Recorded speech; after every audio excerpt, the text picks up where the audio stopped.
Qu'Allah vous bénisse et que la paix soit sur vous, chers frères et sœurs. Une femme peut-elle rester célibataire si elle ne veut pas se marier?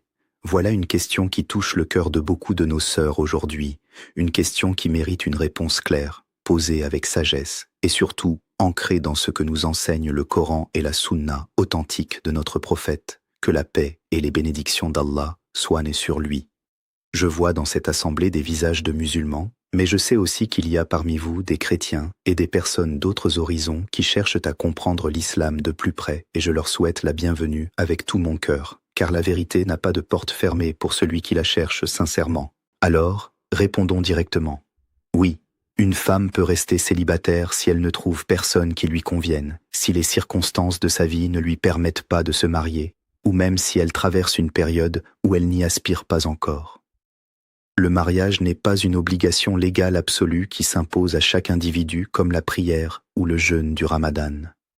Cependant, et c'est ici que la nuance devient essentielle, l'islam encourage fortement le mariage, le présente comme la voie naturelle et la plus complète pour l'épanouissement de l'être humain, et met en garde contre le célibat choisi par pur désir de fuir cette institution sacrée sans raison valable. Il y a une différence immense entre « je ne peux pas me marier maintenant » et « je refuse catégoriquement le mariage pour le reste de ma vie sans aucune excuse légitime ». C'est cette distinction que nous allons explorer ensemble, en profondeur, avec les preuves du Coran, les paroles du prophète et la sagesse des savants qui nous ont précédés. Cette question est d'une importance capitale aujourd'hui, car nous vivons une époque où les idées occidentales sur l'indépendance totale de la femme, sur le rejet du mariage comme institution contraignante, se répandent comme une traînée de poudre à travers les réseaux sociaux, les films et les discours de certains mouvements qui présentent le mariage comme une prison plutôt que comme une miséricorde. Beaucoup de nos jeunes sœurs sont influencées par ces courants sans même s'en rendre compte. Et elles finissent par croire que rester célibataire à vie est un signe de force, d'indépendance, de réussite personnelle, alors que dans la vision islamique, le mariage est un signe parmi les signes d'Allah, une source de tranquillité, et une protection pour la société tout entière. Avant de rentrer dans le développement, laissez-moi vous rappeler les principes fondamentaux qui vont éclairer toute notre discussion. Premièrement, l'islam ne force personne au mariage. Le consentement de la femme est une condition absolue de validité du contrat matrimonial. Deuxièmement, le mariage est fortement recommandé, presque obligatoire moralement, mais reste juridiquement une sunna mukakkada, une pratique fortement conseillée, sauf dans des cas spécifiques que nous détaillerons. Troisièmement, il existe des excuses légitimes qui rendent le célibat non seulement acceptable, mais parfois même préférable pour certaines personnes. Avant d'aller plus loin dans cette explication qui, je vous le promets, va éclairer votre compréhension de ce sujet sensible, je vous invite sincèrement à vous abonner à cette chaîne si ce n'est pas encore fait, car nous partageons ici des enseignements authentiques tirés directement du Coran et de la Sunna, sans déformation, sans compromis avec les modes passagères.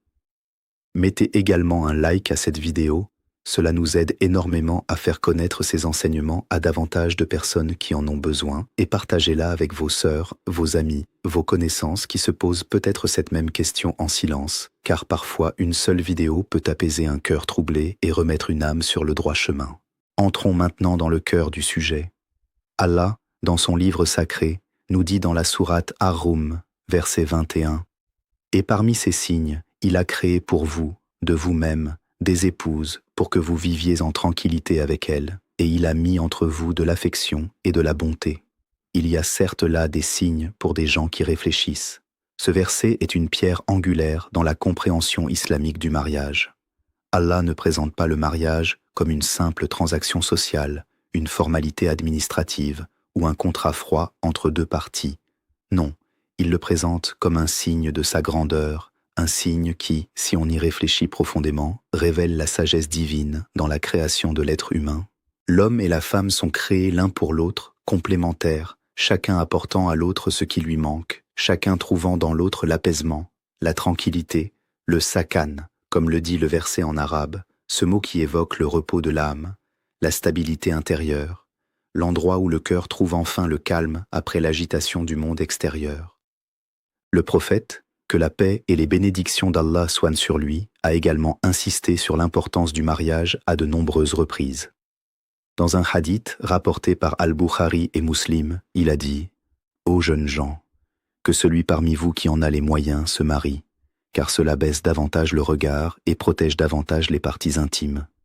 Et celui qui n'en a pas les moyens, qu'il jeûne, car cela constitue pour lui une protection. » Ce hadith, bien qu'adressé initialement aux jeunes hommes, s'applique par extension de sens à l'ensemble de la communauté, hommes et femmes confondus, car le principe sous-jacent, celui de la protection de la chasteté et de la préservation de la moralité individuelle et collective, concerne tout le monde.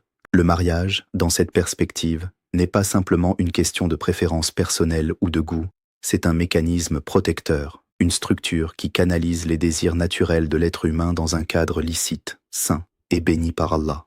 Mais alors, me direz-vous, si le mariage est si important, si fortement recommandé, pourquoi une femme aurait-elle le droit de rester célibataire? C'est ici que nous devons comprendre la nuance juridique fondamentale en islam. Le mariage, dans la majorité des cas, est classé par les savants comme une sunna mukakkada, c'est-à-dire une pratique fortement recommandée, mais non obligatoire au sens strict du terme, sauf dans des circonstances particulières. Il devient obligatoire, wajib, pour celui ou celle qui craint de tomber dans le péché de la fornication s'il ne se marie pas, car dans ce cas, le mariage devient le seul moyen licite de préserver sa chasteté, et ce qui mène à l'accomplissement d'une obligation devient lui-même obligatoire selon un principe fondamental de l'usul al-fiqh, les fondements de la jurisprudence islamique.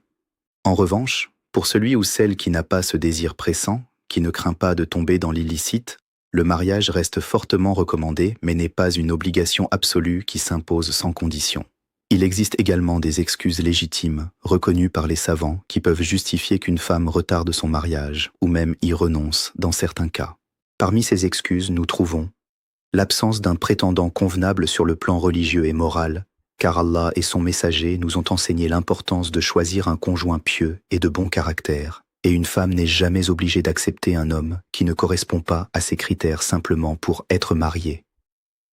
Les circonstances familiales particulières, comme la nécessité de prendre soin de parents âgés ou malades, ou de frères et sœurs plus jeunes qui dépendent d'elle, des raisons de santé qui rendraient le mariage difficile ou risqué à un moment donné, ou encore, dans certains cas rares mais reconnus par les savants, le choix personnel de se consacrer entièrement à l'apprentissage et à la transmission de la science islamique, à condition que ce choix ne soit pas motivé par un rejet du mariage en tant qu'institution divine, mais par une priorité temporaire ou permanente accordée à une autre forme de service religieux. Il est essentiel de comprendre que le consentement de la femme est une condition sine qua non de la validité du mariage en islam. Le prophète, que la paix soit sur lui, a dit dans un hadith authentique rapporté par Al-Bukhari: la femme déjà mariée ne doit pas être remariée avant d'avoir été consultée, et la vierge ne doit pas être mariée avant d'avoir donné son consentement.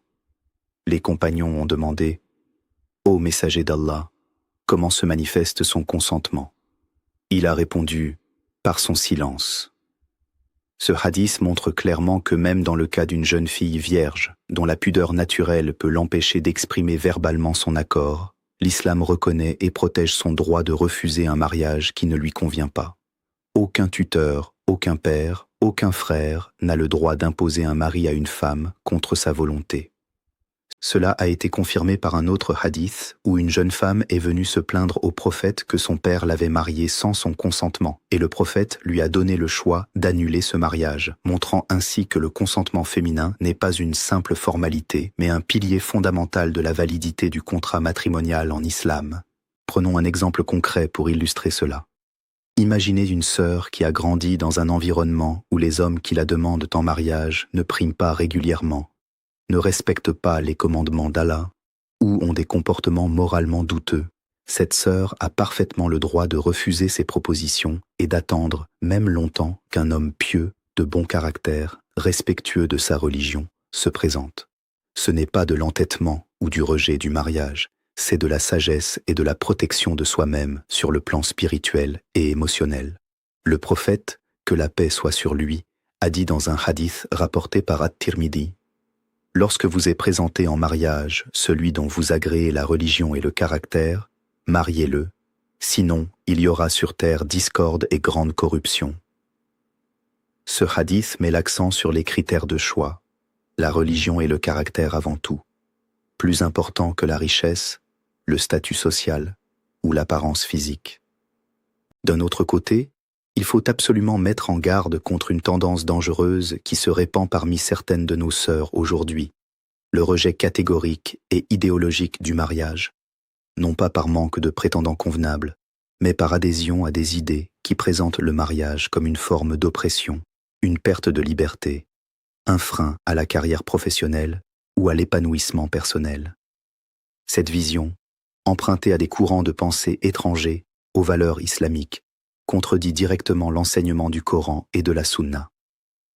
Allah dit dans la sourate An-Nisa, verset 1, « Ô homme, craignez votre Seigneur qui vous a créé d'un seul être, et a créé de celui-ci son épouse, et qui de ces deux-là a fait répandre beaucoup d'hommes et de femmes. » Ce verset nous rappelle que la relation entre l'homme et la femme dans le mariage est à l'origine même de la création humaine, une relation voulue par Allah, bénie par lui, et non une contrainte sociale arbitraire. Le prophète, que la paix soit sur lui, a également averti contre le célibat volontaire poussé à l'extrême, notamment lorsqu'il a réprimandé certains compagnons qui voulaient s'abstenir totalement du mariage pour se consacrer exclusivement à l'adoration, pensant ainsi atteindre un niveau supérieur de piété.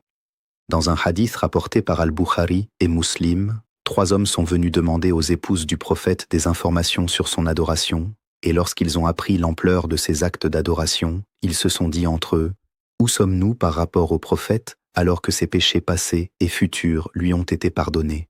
L'un d'eux dit, « Quant à moi, je prierai toute la nuit, pour toujours. » Un autre dit, « Moi, je jeûnerai sans jamais rompre le jeûne. » Un troisième dit, « Moi, je m'éloignerai des femmes et ne me marierai jamais. » Le prophète, ayant appris cela, vint vers eux et dit, « Est-ce vous qui avez dit ceci et cela ?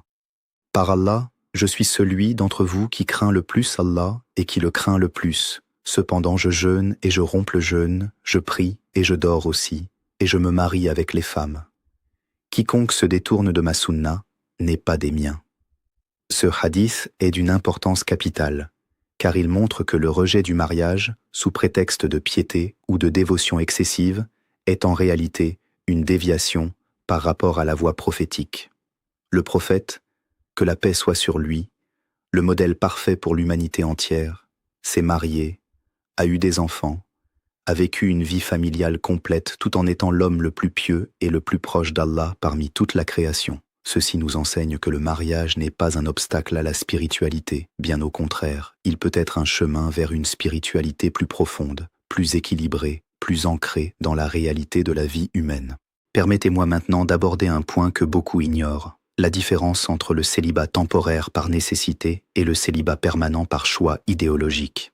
Une femme qui n'a pas encore trouvé de prétendant convenable, qui continue à chercher sincèrement, qui prie Allah de lui faciliter cette affaire, qui ne ferme pas la porte à cette possibilité, celle-là est excusée et n'est aucunement blâmée. Elle suit simplement le cours naturel de sa vie, en attendant que le destin qu'Allah lui a écrit se réalise. Mais une femme qui décide consciemment et fermement de ne jamais se marier, qui rejette catégoriquement cette institution parce qu'elle considère qu'elle n'en a pas besoin ou parce qu'elle a été influencée par des discours qui dévalorisent le mariage et la famille, celle-là s'éloigne d'un enseignement clair du Coran et de la Sunna et elle se prive d'immenses bienfaits spirituels, émotionnels et sociaux que le mariage apporte. N'oubliez pas, chers frères et sœurs, de vous abonner à cette chaîne pour continuer à recevoir ces enseignements précieux tirés directement des sources authentiques de notre religion.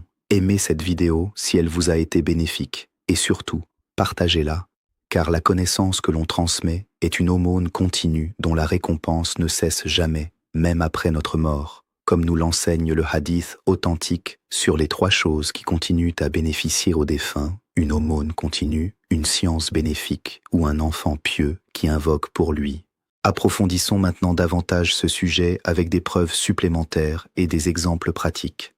Les savants de l'islam, à travers les siècles, se sont penchés sur cette question avec une grande rigueur méthodologique. L'imam An-Nawawi, dans son commentaire du Sahih Muslim, explique que le statut juridique du mariage varie selon la situation de la personne, Il est obligatoire pour celui qui craint de tomber dans l'illicite, recommandé fortement pour celui qui en a les moyens et le désir sans crainte particulière, permis simplement pour celui qui est neutre, et même déconseillé pour celui qui n'aurait pas les moyens de subvenir aux besoins d'une famille et qui causerait ainsi du tort à son futur conjoint. Cette classification nuancée montre la sagesse et la flexibilité du fiqh islamique, qui ne traite pas tous les cas de manière identique, mais prend en compte les circonstances individuelles de chaque personne. Ibn Qudama, dans son ouvrage Al-Mughni, référence incontournable du fiqh hanbalite, aborde également cette question en détail, expliquant que si une femme n'a pas de désir pressant pour le mariage et qu'elle craint de ne pas pouvoir remplir les droits de son mari de manière satisfaisante, il pourrait même lui être préférable de retarder le mariage jusqu'à ce qu'elle se sente prête. Cette approche montre que l'islam ne cherche pas à précipiter les gens dans des unions qui pourraient être vouées à l'échec ou source de souffrance, mais encourage une préparation sincère, tant spirituelle qu'émotionnelle, avant de s'engager dans cette responsabilité sacrée qu'est le mariage. Prenons maintenant un exemple pratique qui illustre bien cette réalité. Imaginons une sœur qui, à l'âge de 25 ans, n'a toujours pas trouvé de prétendant. Elle prie Allah régulièrement pour que sa facilité lui parvienne. Elle ne néglige pas les moyens légitimes de rechercher un époux convenable, que ce soit à travers sa famille, des connaissances de confiance ou des plateformes islamiques respectables. Cette sœur n'est absolument pas blâmée pour son célibat actuel, car elle n'est pas dans une situation de rejet volontaire, mais dans une situation d'attente active et sincère. Le prophète, que la paix soit sur lui, nous a enseigné dans un hadith rapporté par At-Tirmidhi: rien n'augmente la durée de vie si ce n'est la bonne action, et rien ne repousse le destin si ce n'est l'invocation. Cette sœur devrait donc multiplier les invocations, faire confiance au plan d'Allah, tout en restant active dans sa recherche, sans tomber dans le désespoir, ni dans la précipitation qui pourrait la conduire à accepter un prétendant non convenable simplement par peur de rester célibataire.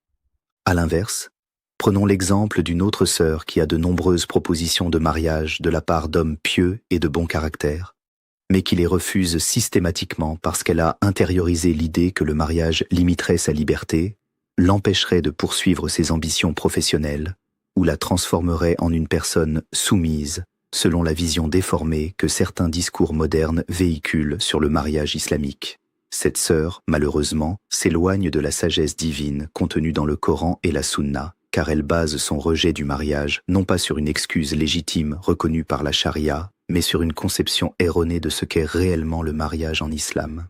Il est important de clarifier ici une idée reçue très répandue. Le mariage en islam n'est absolument pas synonyme d'oppression ou de perte d'identité pour la femme. Bien au contraire, Allah accorde à l'épouse des droits considérables sur son mari, le droit à la nourriture, au logement, à l'habillement selon les moyens du mari, le droit au respect, à la bonne compagnie, et le droit de ne pas être maltraité ni physiquement, ni verbalement. Le prophète, que la paix soit sur lui, a dit dans un hadith rapporté par At-Tirmidhi: « Les croyants qui manifestent la foi la plus parfaite sont ceux qui ont le meilleur caractère, et les meilleurs d'entre vous sont ceux qui sont les meilleurs envers leurs épouses. » Ce hadith place le traitement de l'épouse comme un critère direct de la qualité de la foi d'un homme, ce qui montre à quel point l'islam protège et valorise la position de la femme au sein du mariage. De plus, la femme mariée en islam conserve son identité juridique et financière propre. Elle garde son nom de famille, elle a le droit de posséder des biens, de gérer ses propres finances, de travailler si elle le souhaite et si les conditions sont réunies. Et son mari n'a aucun droit sur ses biens personnels sans son consentement explicite. Ceci contraste fortement avec certaines idées reçues qui présentent le mariage islamique comme une soumission totale de la femme à son mari, effaçant toute son individualité. La réalité islamique est bien plus équilibrée et respectueuse des droits de la femme que ce que beaucoup imaginent. Un autre point essentiel à aborder est la question du célibat comme moyen de protection contre les difficultés du mariage.